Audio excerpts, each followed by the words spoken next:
This is Lightning Power Lunch with Dave Mishkin and Greg Linnelli on Lightning Radio. Center point Hedman. Shoots! Score! I think that might have deflected off an Edmonton stick. Yeah, the Lightning shoot the puck and it goes in. Yeah, it's big, especially PP. You know, when you get a 5-on-3 advantage, you have one in the bag, especially there. You kind of just get that momentum, and you know, like when you're going out that next 5-on-3, you kind of have an idea of what works, and you know, a little confidence from that. We're not giving up a slew of chances. When we do, it's one and that's it. The odd man rushes aren't there, so we've really done a good job in, you know, just concentrating on the area that you need to win, and hence few in a row gone by here now. 6 in a row, feeling pretty good.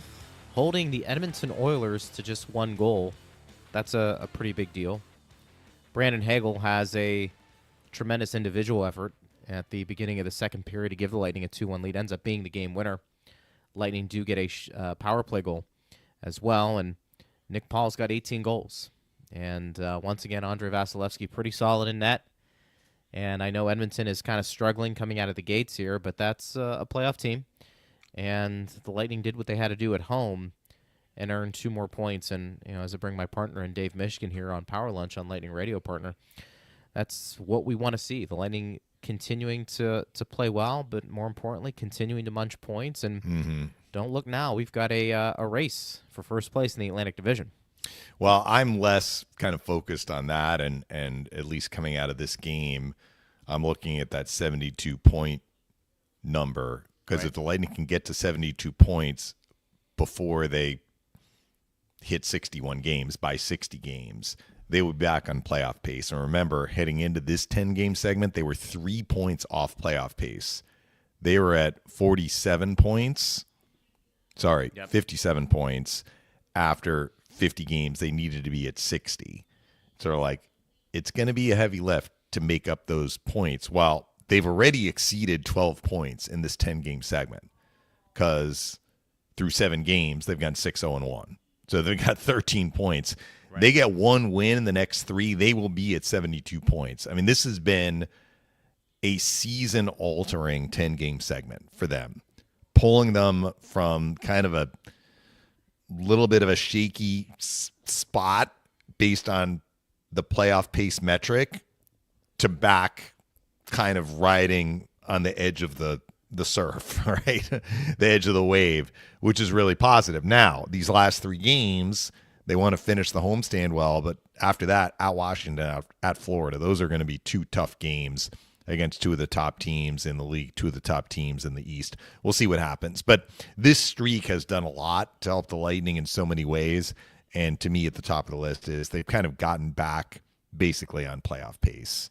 And even if they lose the next 3, they will have made up a little bit of ground. I don't want to see that happen, of course, but they will have made up a lot of ground already in this 10-game segment, which is a very positive sign. They didn't get really a lot of help outside of their game last night, because I think every other team that played in the Atlantic Division won, with the exception of Boston, which played Toronto. So one of those teams wasn't winning, and Boston got an overtime point with the loss. Another game that they had a lead in and lost in overtime.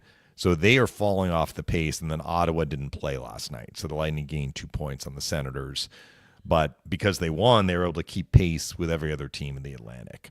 Let me say this about last night's game. I know that you know that I'm not one for hyperbole. I thought it was one of their best performances of the year. And I'm not coming off that statement. Now, on the Edmonton side, they got some problems. We heard Jack Michaels talking about their team when he joined us on Power Lunch yesterday. After you get past McDavid and Draisaitl, Bouchard, Ekholm, right, they've got some issues. Now, maybe it's temporary. Maybe some of these players are going to elevate. Maybe they'll be able to add at the deadline. Jack said they're going to need to add at the deadline. When he referred to them as an older team, a slow team, you could see it last night. The Oilers had a very difficult time generating beyond their top 2.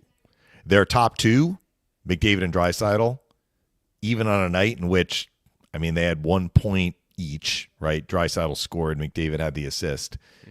And it was a night in which, for the most part, they were held pretty well in check.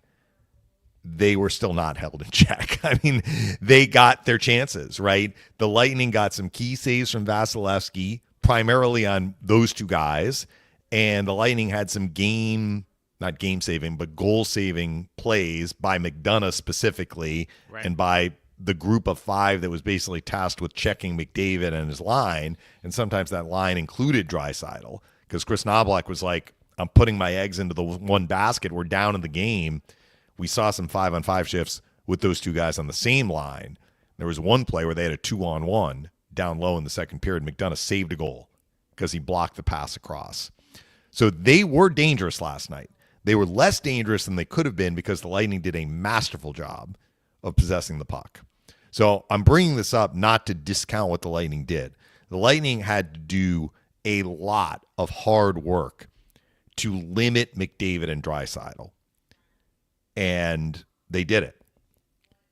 Beyond McDavid and Draisaitl, though, the Oilers had a hard time doing much of anything. And I think that is also a credit to the Lightning and how well they played. So what did the Lightning do well last night?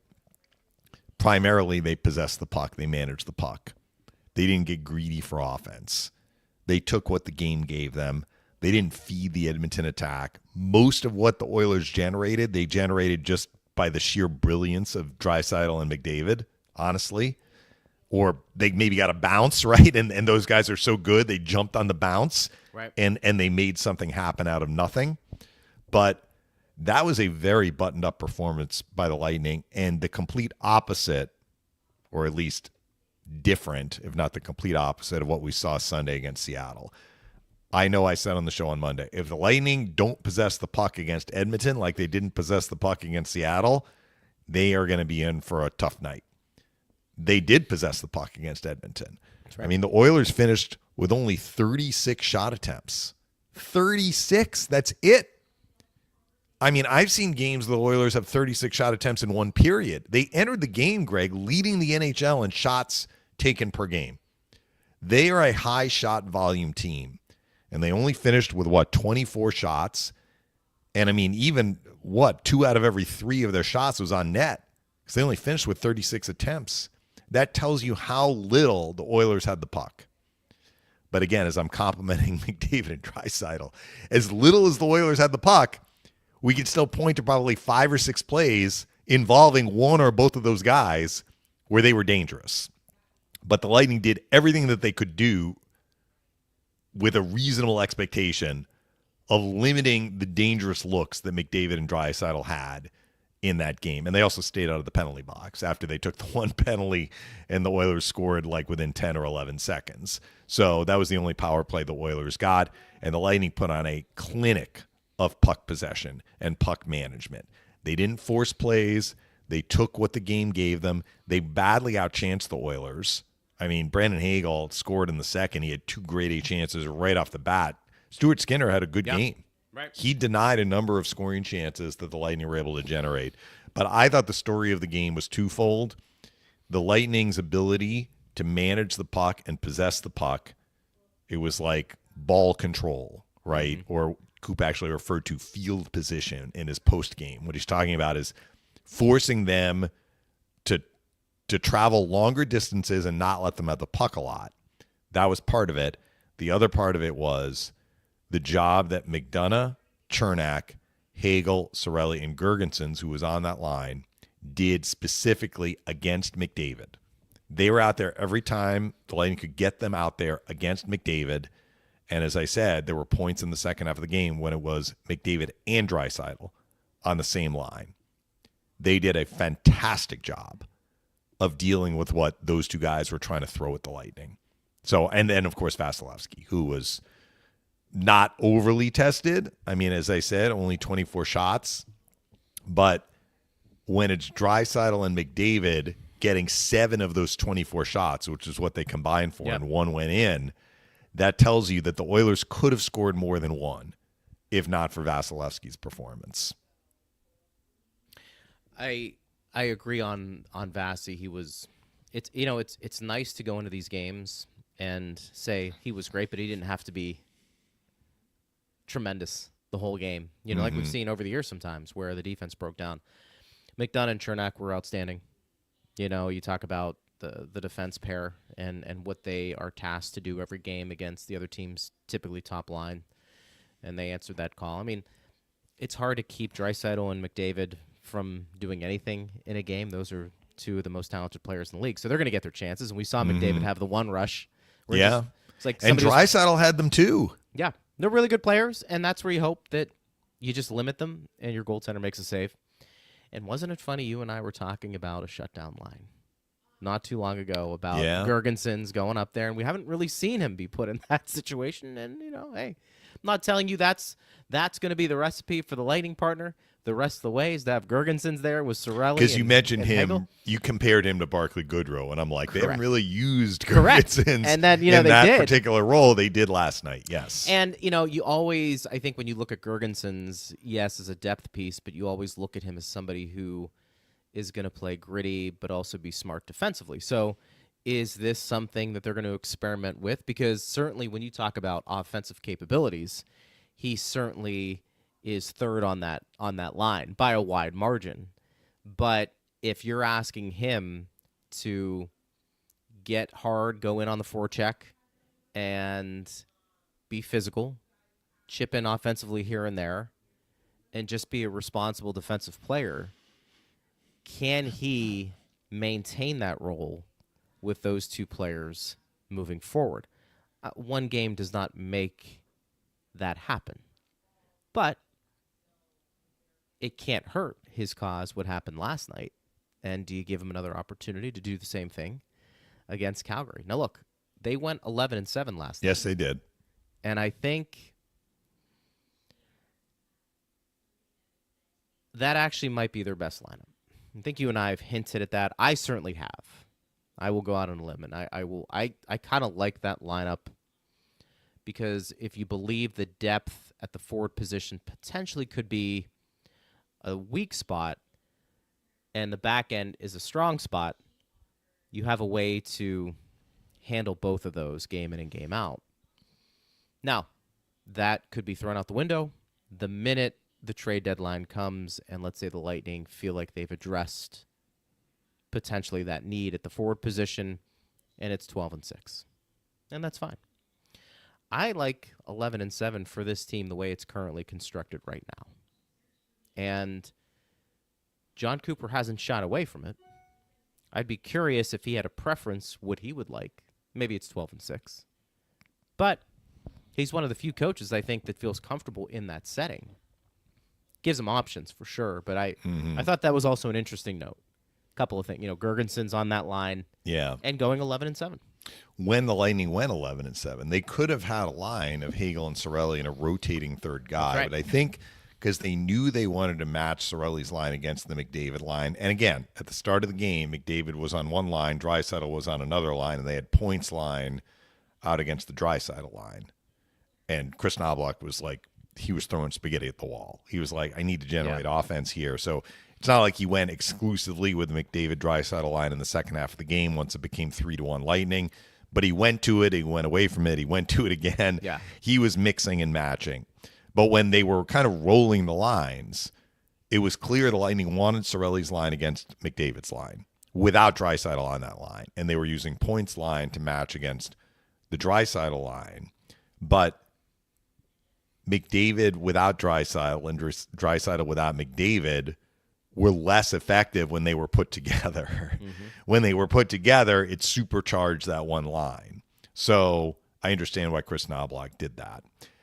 When you are going to match consistently, maybe you don't want a roving third player on that line. That might have gone into the thinking that John Cooper had. So he's like, you know what? We want Nick Paul to be the third line center. Gergensen's has been playing well, which he has been playing well. Let's give him a shot on this line. And he had an assist. I mean, he had an assist on the Hagel second period goal that made it 2-1. And I thought he took care of all of the business that he needed to take care of in that game, like the rest of the team. I mean, really, you can't point to one Lightning player who didn't pull on the rope in a productive way last night. That was a terrific game for Asimont. I mean, Phil didn't make him a star, but he almost mentioned him as like honorable mention along with Vasilevsky. Asimon, that was a big goal Asimon scored. He stood out last night, and Asimon can do that.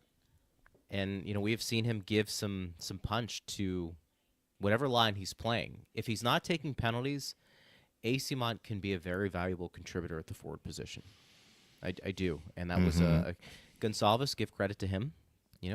Gets another assist, and so another assist. Again, I don't know if it's enough to sway management to sit there and say, I feel pretty good about what we have right there, and we don't need to upgrade. I think if there is an opportunity to upgrade, they will take it. I also think it is interesting that your shutdown line happens to be two guys who are having really good offensive years. Yeah. And typically your shutdown line isn't coming from skilled players. And I know Cirelli and Hagel have a nice mixture of skill and grit. It's why they can handle those defensive tasks. But you do wonder at some point, do you want those guys removed from that task, knowing what they can provide you offensively? And so I think that is an interesting situation with Hagel and Cirelli. I mean, look, come playoff time, those are some hard minutes going against the other team's top lines. And if your best players are also your best defensive players, that's a grind. I think you and I had this conversation about we got into like the Sidney Crosby, Patrice Bergeron debate about best players and defensive players. And, I can't remember off the top of my head towards the end of his career, but was Bergeron oftentimes would get matched with the other team's best player, right? And I mean, that was their top line. So look, the other side of the coin is kind of looking at it this way. If you have players that have good offensive instincts, they can make the other team's top line play 100%. Defense. And that's really what we saw for much of last night's game. Hagel was like an Energizer bunny. Right? Yes. I mean, his engine wasn't stopping, and I'm guessing he's still under the weather. And it's usually not like the next day you're feeling better. Maybe he's on the mend, but it certainly didn't slow him up one iota last night. He was hungry on pucks. Cirelli was hungry on pucks. They made it hard on the McDavid line and on McDavid to get going offensively, because most of those shifts, the Oilers were having to play defense without the puck. That's so correct. When you say, what does it mean to have talented offensive players being in a shutdown role? Sometimes does it take away from what they can do offensively? Sometimes. I mean, remember in the 2022 playoffs, Hagel, Cirelli, and Killorn, I don't think they combined for more than a goal or two, the three of them, in the playoffs, but they had all of the tough assignments. And sometimes that can happen where you're taking away a little bit of your offensive instincts because you're so focused on defending. But it can work in a productive way too, where you're forcing the other team's top players to play without the puck. You're making them work defensively for sure throughout the game. That happened last night. It did. And then when it didn't happen, those three guys at forward, McDonough and Chernak on D, dug in defensively. They hung in there. That's how you have to play McDavid and Draisaitl. And I know I'm lumping them together. They are different players. But the challenge of facing them, it's not that dissimilar. Like, you do have to hang in there against them. McDavid's got that explosive speed. There's probably not a faster player. First of all, there may not be a faster player in the league, but there is no question there is not a faster player. I think Braden Point is close, but he's not as fast as McDavid. As a player who can skate that fast with the puck, he can go full speed with the puck. Yeah. Very, very hard to defend. And Draisaitl is like a bull. He's not as fast as McDavid, but he's very hard to contain. Think of like a Yager type player, right? Sure. I mean, he's not Yager, but that's the makeup of a Draisaitl. And we saw him, like, he's got some good moves too. Like, he took it down the wing and was able to kind of knife in front on a couple of those. So those five players that were tasked with dealing with McDavid and sometimes Draisaitl did hang in there. They hung in there. They didn't let McDavid totally break into the clear. which happened actually in the first meeting. Remember that, Craig? Yeah, He got that for breakaway up the middle of the ice. Usually when he got a little bit loose, it was more on the side in last night's game. You can see, and I think you brought up the good point about Edmonton, because I think sometimes we don't get a chance to see these teams, and your thought process is, look what they did last year with David and Draisaitl, and this is one of the best teams in the West, and that still may be the case. But you're right about where they are right now. They don't look. They look the same slow. last year. Yeah, They look slow. and that's And a maybe tough that thing. is thinking slow. And clearly they haven't played that way all year. Otherwise, they wouldn't be in second place in the Pacific Division. But the wheels are wobbling right now for that team. They're not winning, but they're looking bad, honestly, Yeah. in how they are playing some of these games. And that can sneak up on you when you become an older team in a young man's league. It really is. You have to be able to skate in today's game. I'm stating the obvious, but that is true. And then what that does is that forces you to make some tough decisions with Draisaitl and McDavid. You'd like to, I think, ideally split them up and have a nice 1-2 punch, but sometimes you maybe need those guys to produce on the same line, which they have the luxury of doing. Yes. But I think depth is a little bit of an issue, and some of the guys they're counting on to provide that depth may all of a sudden look a little older than they liked. I'm looking at their forward lineup. So the D is fine. Like, I think their D, I mean, maybe there isn't fine, but I don't think that their D is slow. Right. And I think Ekholm is a great addition. I mean, he's been with them for a couple of years, and Bouchard is basically an all-star defenseman. So Jack talked about on yesterday's show them looking maybe to add a lefty D.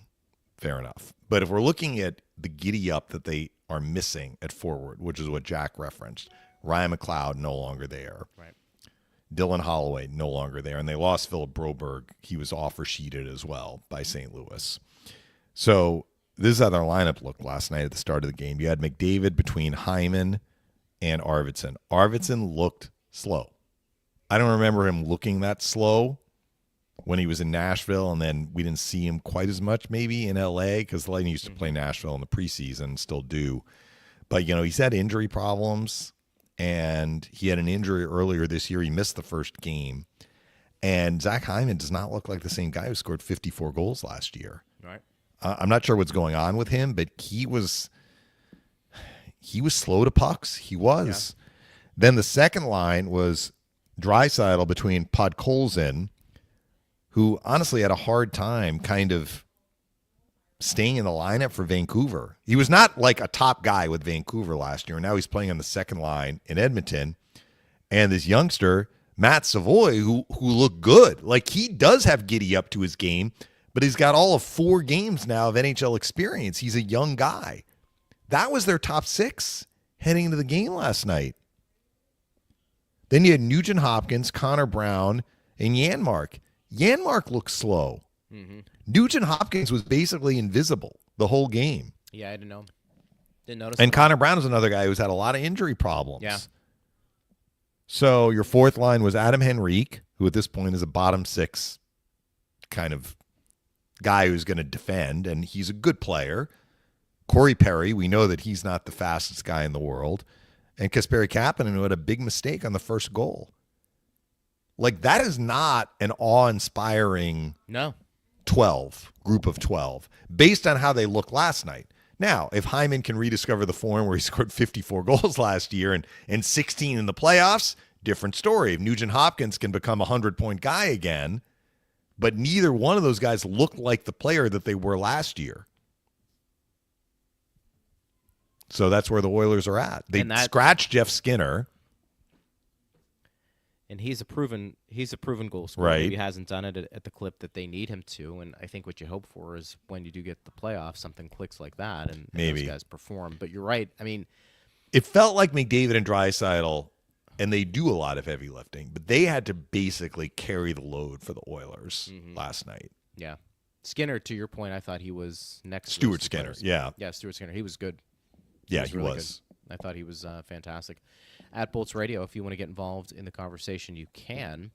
From Facebook, partner Roger says hello from Sweden. Go Bolts. How about that? Yeah. Love that. Well, it's not the middle of the night in Sweden. Usually for games, What if you're time? tuning in, what is that? 6 hours ahead. What time is it? 6 hours. Yeah, so it's almost 6:30 in the evening in Sweden. Okay. So he's maybe having some dinner, maybe winding down a glass of wine. Power supper. He's listening to us, Yeah. and I appreciate that about him. Let me get to. Oh, Basil has some stuff to say. I need to get to what Basil says. By the way, John Buchagras, who was doing the game Yes. last night with Kevin. You had Weeks. never met him before, had No, you? he's a Pittsburgh guy. I didn't know that.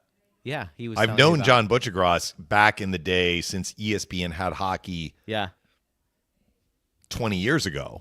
I mean, That's I when think- I met John. I think when you think of ESPN and hockey, I mean, it's two guys, right? Barry Melrose and John Buchagras, Yeah. from that perspective. And so he was born, I think, in Indiana, PA. So he spent some time in different places there. But as he was leaving, you were talking to him, and you introduced me to him, and we were chatting a little bit.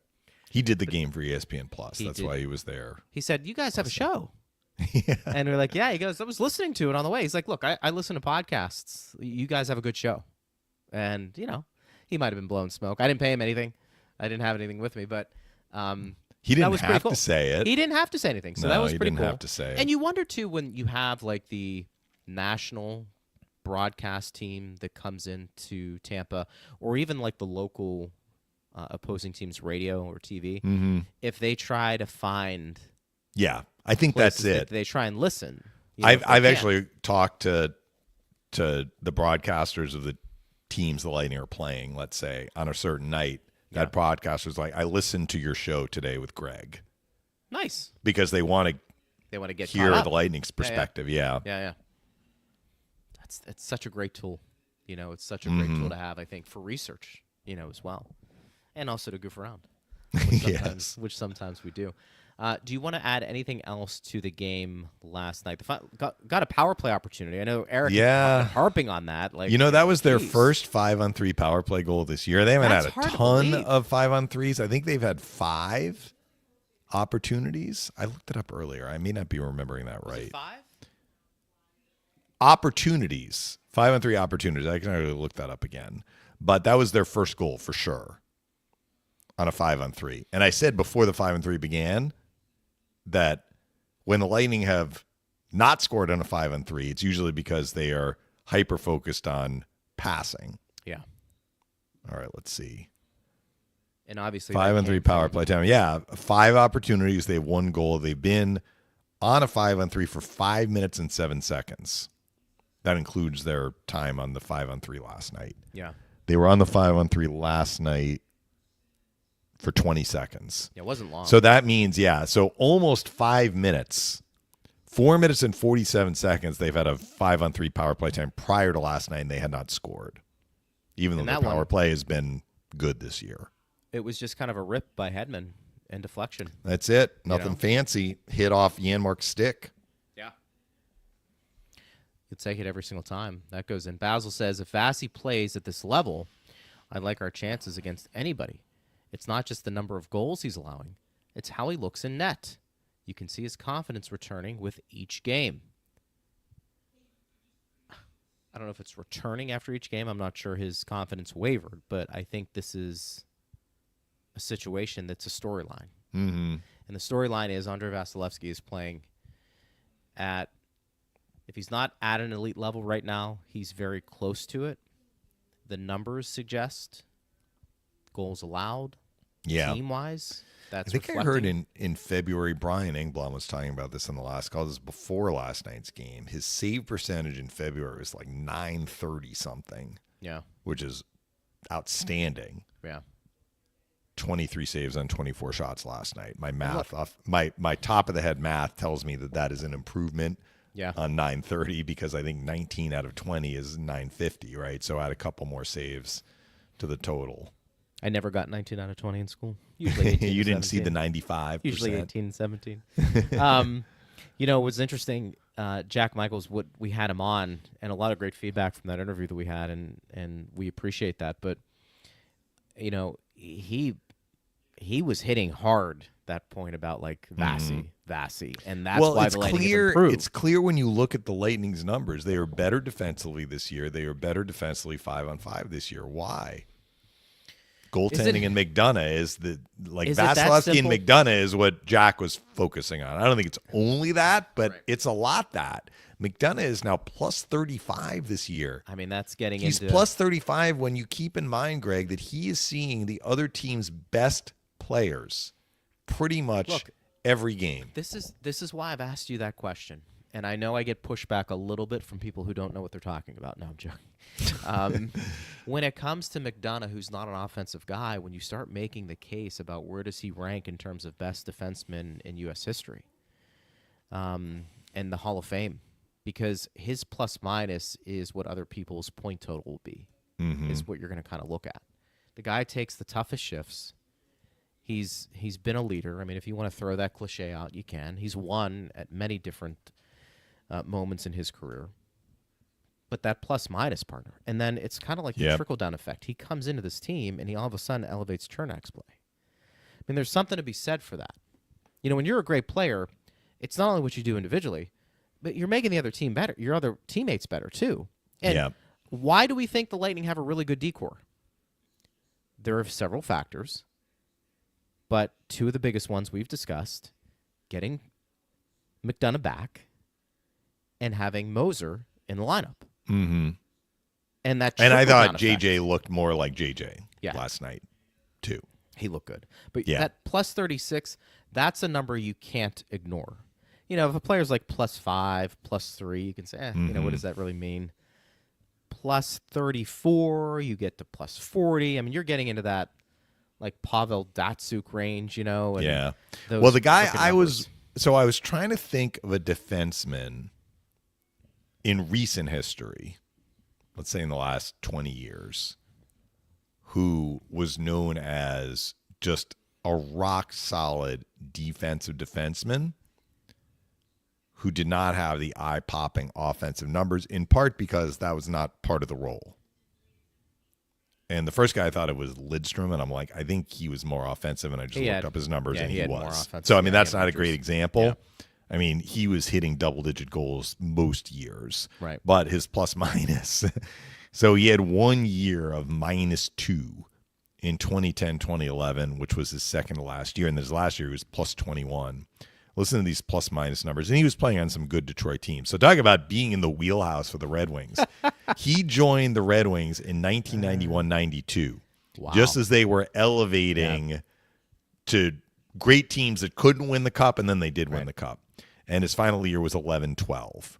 So he was through, you know, the Cups they won in the 90s. He was with them when they won the Cup in 08. He was got in the 90s? final in 09. Nicholas Lidstrom played in the 90s? Yeah, his rookie year was 91-92. Jeez. And he was there for their, so he won 4 Cups, 97, 98, 02, 08. 08 was his close to his last year, right? Cup. So, yeah, but he played till 2011-12. So Okay. here, I'm just going to read these. Here is plus-minus numbers from the start of his career until the end.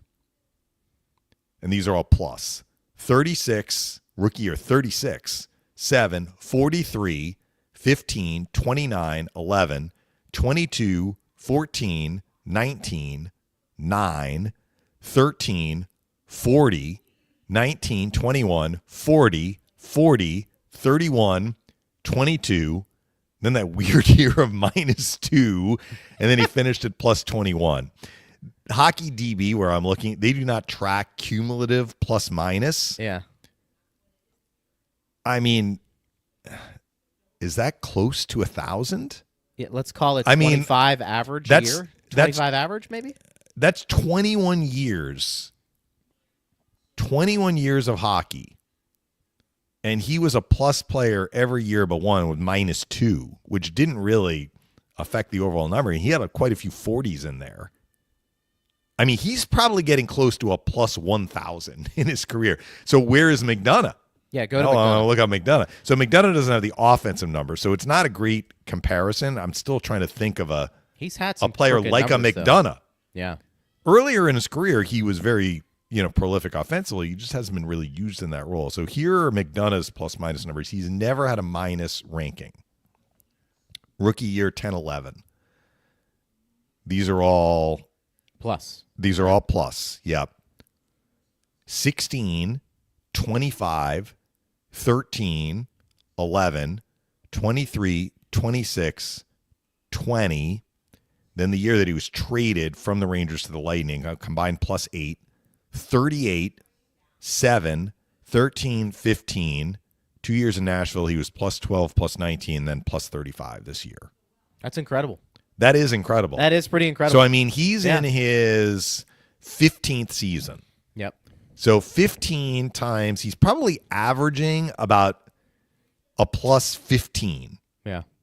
I'm looking at kind of trying to look at. I was going to give 20, the but I'll average. go 15. Go 15. 20 might be a little high just because he Yeah. had some sevens in there, and Yeah. there was a 1, a 13, a 12. Jared, so come on. you know what's plus 15? What's 15 times 15?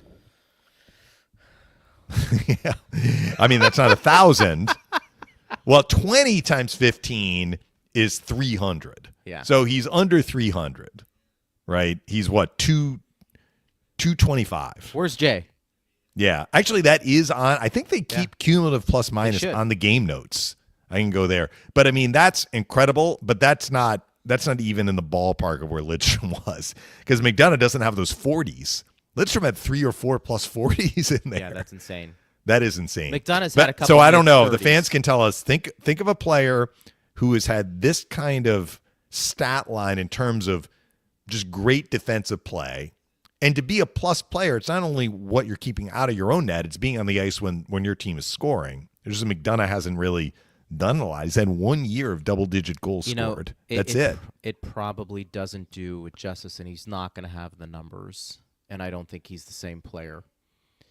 But he played with Letang for a while. Brian Dumoulin was kind of a shutdown defensive defenseman. Yeah, That I don't think he's in. I don't the think same he's in, class I don't think as he's in McDonough, McDonough's though. class. No, I don't think. I mean, he is, maybe but like a Pronger, but Pronger had offensive numbers. Pronger had offensive Yeah, numbers. He Yeah, did. He was legit from that perspective. at least earlier in his career. Yeah, Maybe I'm- toward the end a little less so. Ryan Suter, What about some I of those mean- Chicago Blackhawk teams like Seabrook? Jalmerson, and I mean Keith. Keith is an Keith's okay different. example, but Keith scored too. Yeah, I think Keith would be more in line with offensive Yeah.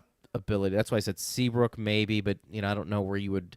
I don't know if he played long enough to kind Well, of. I think that. this is one reason why Ryan McDonough has never, to the best of my knowledge, he's never been a Norris finalist. Right. Because he doesn't have the numbers offensively, but I mean, you can just see the transformation that the Lightning who's have gonna start- undergone defensively with his return, and how much it has helped Eric Chernak. Oh, I mean, that's the other thing too. I mean, look, Chernak may end up being part of that conversation if it's all said and done.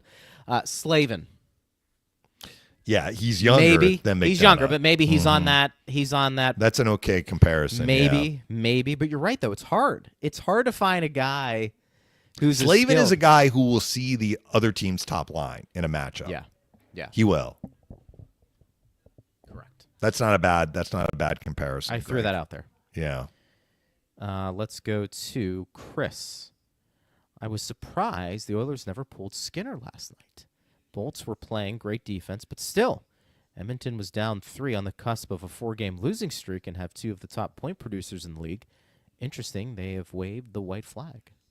Well, they'd given up empty net goals in each of their previous 2 games, and maybe Knobloch was just like, I don't want to see another empty net goal go in. So usually, this was not the case last night. Usually, and he was down 3 too. So some coaches are like, I'm not pulling the goalie down 3. Although he did pull the goalie down 3, and Ovechkin scored an empty netter in the Washington game when he had a hat trick. He'd already had 2. Ovechkin scored again last night, even though Washington Incredible, isn't it? lost. So he's 12 away from breaking the record now? Yeah. Is that right? I think you're right. 11 away from tying, 12 away from breaking it. And the Lightning are coming up on Washington's schedule, but I think the Caps play tomorrow, and then they play Saturday afternoon. I should check that. So what is typical, or at least what we see from Coop, and Coop will pull the goalie down 3, tends to pull the goalie early relative to when you might pull the goalie if you're down 3 as opposed to down 1. Generally, if the team is looking good 5-on-5 and generating chances, you might give them a little bit more time before you pull the goalie. Right. If things are flat, Coop, and I'm using Coop as the example here because he's the guy I've seen more than the odd other coach who's coming in and his team is playing the Lightning. You are looking to get your team going, and usually when there's an empty net at the other end, the urgency level goes up because you don't want to give up. You know, if you make a little mistake, it's going to be a goal against. So that can help a team get dialed in. The Oilers were not dialed in last night in the third period. And so the fan is not off base when it was a he, right? The fan says, why didn't Knobloch pull Skinner? You might say, well, we've got nothing going. We're flat. Let's pull the goalie. Maybe that'll force us to elevate. It didn't happen. But, I mean, it wasn't just the Oilers were flat. They had only 9 shot attempts in the third period, and 7 of those 9 attempts, Greg, came before Nick Paul scored to make it 4-1. After Nick Paul's goal made it 4-1, and that goal came 7 minutes and 23 seconds in, the Oilers only had 2 shot attempts the entire rest of the game, and those came back-to-back off a fluke play. That was the one where it got rimmed behind the Lightning's net, hit the stanchion, bounced out in front. Hedman didn't know where it was, and Savoy got it and took 2 shots. You remember that play, Greg? Yep. There were 2 of those actually kind of weird plays where the puck ricocheted right in front of the Lightning's net. Corey Perry had a chance in the second period on a kind of a play like that, although I think that one hit Moser's stick and bounced in front. This one hit the stanchion. So if not for that weird ricochet, which gifted 2 open looks for Savoy, and Vasi stopped both of them, the Oilers did not have another shot attempt. Forget a shot on net. They didn't even have a shot attempt for the rest of the game. Savoy's 2 shots came with over 10.5 minutes left in the third period. So after Vasilevsky made those 2 saves, not only did the Oilers not have a shot on goal, they didn't even have an attempt. That's how flat they were. Right. They couldn't generate anything. So maybe Knobloch saying that is like what the fan said, waving the white flag. I mean, it's possible. Usually, though, if the team is struggling getting going and you feel the game is still within reach, you pull the goalie to kind of manufacture urgency. That's kind of the way I'm putting it. You try and push your team to reach a higher level because the other end, there's no goalie down there. So you better get dialed in here quickly, or else you're taking a minus and the puck's going into the open net. No truth to the rumor that Alex Ovechkin would have made an appearance when he saw the empty netter, regardless if he's playing in a Caps uniform or not. I know that's something that has a lot of people talking, which is funny. Well, he's gotten a fair number of empty net goals this year, but he did not score 30 empty net goals this year. He's got 30 goals this year. So he has scored plenty with the goalie in the net. I think I heard this right. I was listening to a show when I was picking up my girls from dance last night. And the host, it was Brian Metzer, who does work for the Pens. And they were talking about Ovechkin's race to break Gretzky. And Metz said something, Ovechkin has hit 200 goals in 3 different decades. Which is like, wow. Yeah. That's incredible when you think about the consistency and how great he's been. And he's been relatively healthy. Yes, he has. This year was really the first year that he made any kind of departure from the lineup for a significant amount of time. But you mentioned, was it Draisaitl bull in a china shop? Like that's Ovechkin reminds me of that. Just this big guy that, I'm sure he's gotten a little bit bigger as he's gotten older. He's not as quick. I mean, it's harder for Ovechkin. And look, I'm not criticizing the guy. I think it's amazing what he's doing at age 39. He'll turn 40 in October. But there was a time when he could barrel down the wing, kind of like we saw from Draisaitl last night, and basically force his way to the net or force his way to a spot where he could shoot it in. Harder for him to do that now, just based on age, but he can still drill it. Like his hand-eye coordination has not adversely affected his ability to shoot the puck. No. He gets all of that puck. and he's smart enough to know where to go on the ice. Winter Olympics next year, correct? Yes. That's on the dock. I mean, February of 26. You talked to me about like the Olympics and what does it mean, and I've told you I'll meet you halfway. I think that's awesome. Yeah, I'd like to see Ovechkin. Yeah, kind of in that Team Russia. But he played on the 2014 team. He did, and he would have played on the 2010 team. How many too. more years you have of him and the Crosbys? Yeah, competing. They would have played in 06 too. That was the one in Italy. Yeah, I think you're right.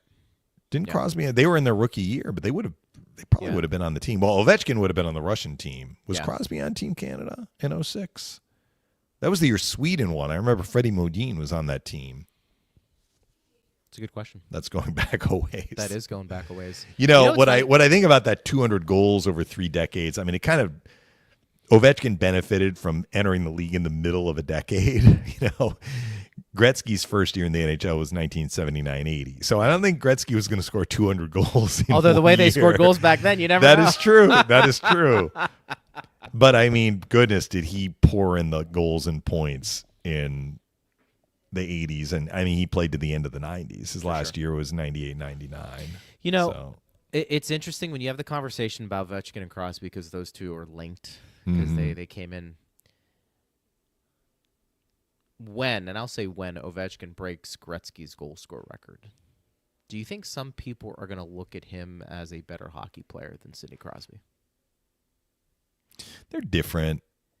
They are. I mean, different. I know we've had these conversations before, and you asked Jack about like who's more likely to be considered the best at his position, McDavid or Vasilevsky. It's hard to say the best because there have been a lot of bests. Sure. At the same position, just they do it maybe a little differently. I mean, Gretzky and Lemieux were very, very different sorts of players. They did things differently. They had, different.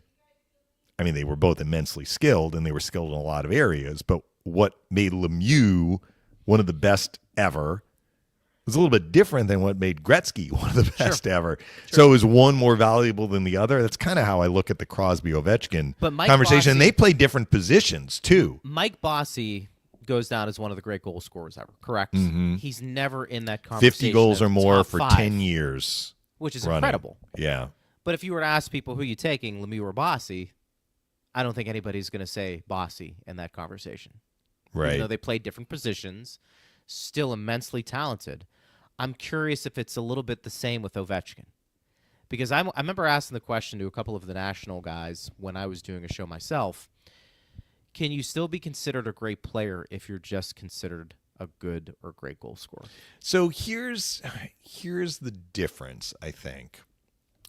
So I don't think you're going to get much pushback even from Washington diehards on this. Crosby is a more well-rounded player than Ovechkin. He is. Like he does more things than Ovechkin. Right. He wins faceoffs. Ovechkin doesn't win faceoffs. Crosby has been throughout his career, a better two-way player than Ovechkin. I mean, Ovechkin had the 1 year where he was minus 50 or whatever. I mean, Crosby has never had a year like. Right. I just remember the conversation he had. I got to look it up now and see. The year before Barry Trotz took over. All right, I'm going to look this up.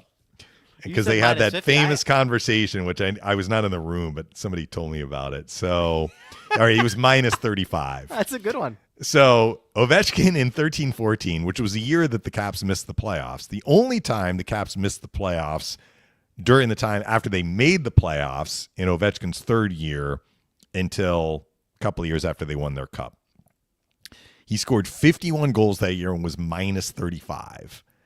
And so apparently the next year Barry Trotz takes over as head coach of the Capitals. So he and Ovechkin have a conversation.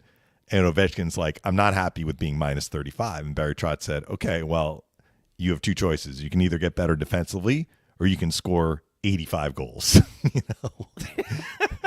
He's like, I think I'll get better defensively. Sidney Crosby has never had a year where he was minus 35. Right. So let's just accept that as a given. And look, I'm looking at Ovechkin's plus minus. He's had some minuses in recent years. But when the Caps were good, he had good plus minus numbers because he was scoring a lot. Sure. Even strength. So, I mean, it's not like Ovechkin has been regularly a minus player who is just overcoming that with lots of power play goals.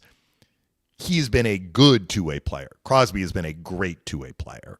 I think that is a little bit of the difference.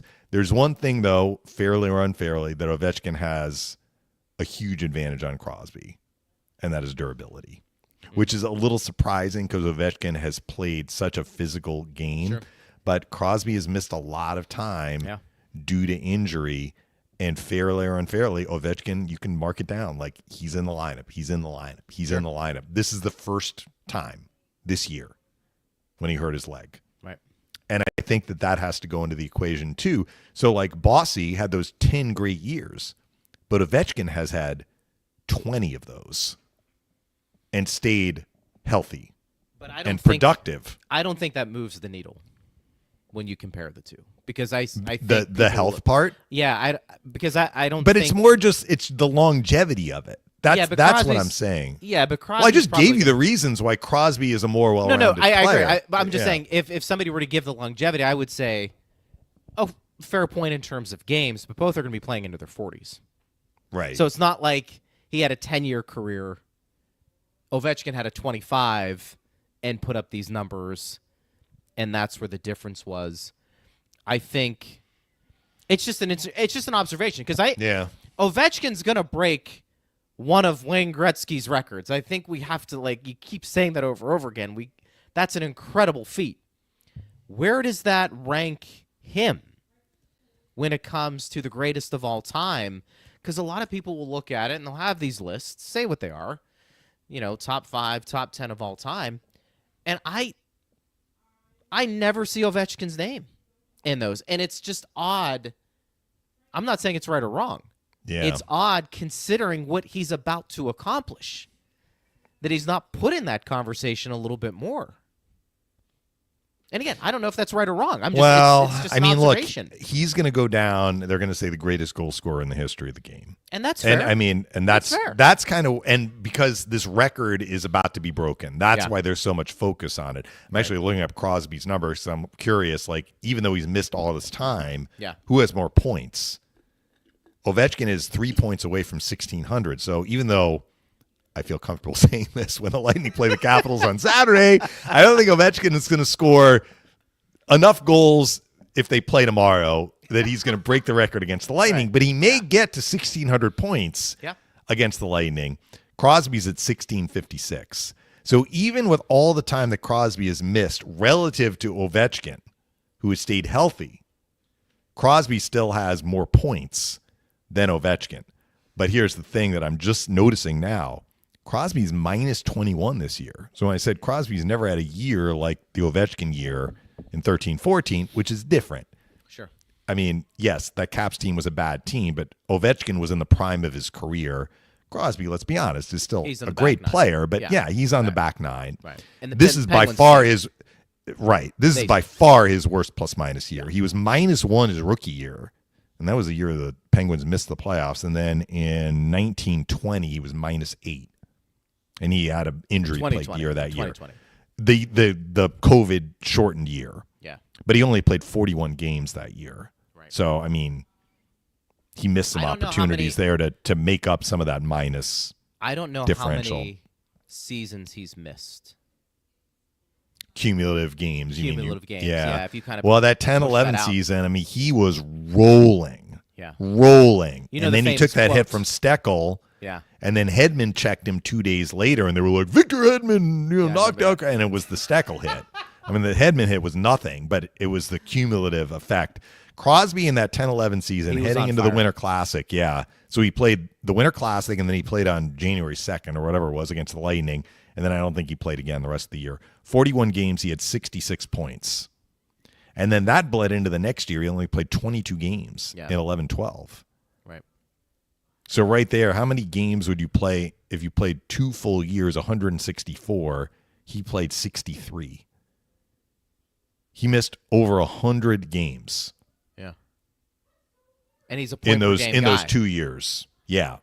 The record he's going for right now is most consecutive years where you have a point per game. Yeah, he's at 60 points in 58 games. That's the right. I think it would tie or it would break Wayne Gretzky's record. Okay. I think so. That's interesting. Kind of, I didn't know that. That's an individual record, but that year, Bill Guerin famously said, Sidney Crosby, it's an assault on the league. Is kind of the year he was having. It was one of those magical years. You kind of felt like you were making some things happen. Anyways, it's an interesting conversation. Yeah, it's one of these some debates. History. We're right? seeing They're some history different. happen. They're different players. They are different players, but we can parse it and we can say Alex Ovechkin is going to be statistically, but probably already is, the greatest goal scorer ever to play in the NHL. Hard to argue. Based on his productivity and his longevity. Yeah. The two go hand in hand. Christina says, I heard a Mish save by Vasilevsky call on ESPN broadcast last night. Yes, you did. They were next door. They were next door to our booth. Usually that's the home booth, but there was no FanDuel broadcast. Look, if I was looking to my right in the second period, my voice is heading in that direction. Yeah. It's possible. It happens sometimes. I don't think that the microphone stuck into our booth, though. Wouldn't that be funny? Nobody told me to shut up. So, hey, keep your calls down. Now it's on the game. Bolts fan Syracuse says, I'm so glad to have you all back. I know that a national broadcast is good for exposure, but man, it's rough for Bolts fans. Frustrating to continually hear the national media surprised by the skill on our team. And there was a question mark there, so I guess that was are we surprised? Yeah, we have talked about this. So I never hear a national broadcast of a Lightning game because I'm calling the game myself, nor do I record it and go back and watch it after the fact. I have a hard time believing that the national broadcasters, in this case, John Butchergross and Kevin Weeks, are quote-unquote surprised by the amount of skill on the Lightning. I would agree with that. I mean, we heard Jack Michaels talk about Kucherov yesterday. I mean, he called him whatever order you want to, he said, whatever order you want to make, Draisaitl and Kucherov are in the top 5 for forwards. I mean, there's no debate about the Lightning skill level. Maybe people are surprised by Cirelli and Hagel. I mean, Coop talked about Hagel's Four Nations as kind of a coming out party for him, where people are like, wait a minute, this guy can really, be a very dangerous offensive player. He can play. I mean, we knew he could play, but his ability to make plays, that's kind of what we're saying. But the Lightning have been known as a skill team. I think I would be surprised if I listened to the broadcast and said they sound surprised. I think there is a difference. It's like, what's the shade of the paint on your wall, right? If you're used to a dark blue and then all of a sudden you get a light blue, you're like, that's not blue because you're used to the dark blue. The national broadcasters have to call it down the middle. Yeah. So they're not going to be as dark blue as Dave Randorf and Brian Engblom. You like how I use the color blue for the light? Blue's my favorite color, so there you go. I was intrigued. The thing is, by my that. bedrooms, I was looking at the paint because you got a blue sidebar shirt on. story. No, like my son, who's away at college, like he's had a bunk bed for years, right? And so he's finally like, and it was a nice bunk bed, like with stairs and like everything. Not just the ladder, right? Yeah. Took up a lot of the room. Yeah. And I'm like, all right, you want the bunk bed? Fine. He's like, you can get rid of the bunk bed. So we did a project. This is one of my projects, right, nice. Greg, during the Four Nations phase off. Gotcha. So I like disassembled this bed. We found somebody who wanted the bed, which is great. Perfect. Like friend of my neighbors. So we brought the bed over there, and then I looked at the wall behind the bunk bed. I'm like, this thing needs a fresh coat of paint. So I'm like, all right, what paint do we have left? Because I've painted the house. You can see one of the walls behind me. And so I went to the garage. I'm like, what paint do we have left? We did not have that color. Yeah. But I found the blue, the dark blue that our bedroom. I'm like, oh, okay. There I was thinking, what paint am I thinking of? I'm thinking of the dark blue that I just looked at in my garage. So look, Butchergross is not going to call the game the same way as Dave Randorf. Correct. He's not going to call the same way. I mean, Jack did the game last night, but let's say it was Florida. Sure. If he's doing a Lightning Panthers game, he's not going to call the game the same way as Steve Goldstein for the Panthers. Sure. Right. It's going to sound different to Panthers fans too. But look, I have heard this from fans very regularly, they feel the Lightning do not get enough love from the broadcasts that are down the middle. And I can't debate that because I'm not hearing it.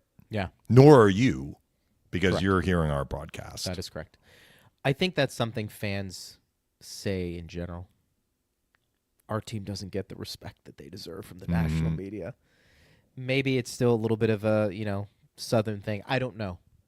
But you got to think, having won those cups and the players that they have, that narrative has been put to rest. Yeah. Maybe it's still out there. I don't know. I'm pretty sure Kevin Weeks is a Vasilevsky fan. Has to be. As a former goalie. Right. Has to be. Vasi was dealing Yeah. last night. He was good. He's been great, really, all year. All right, so tomorrow we've got Calgary. We'll Yeah, talk I'll about be in that studio game. tomorrow. Okay. I think full skate because they had the day off today.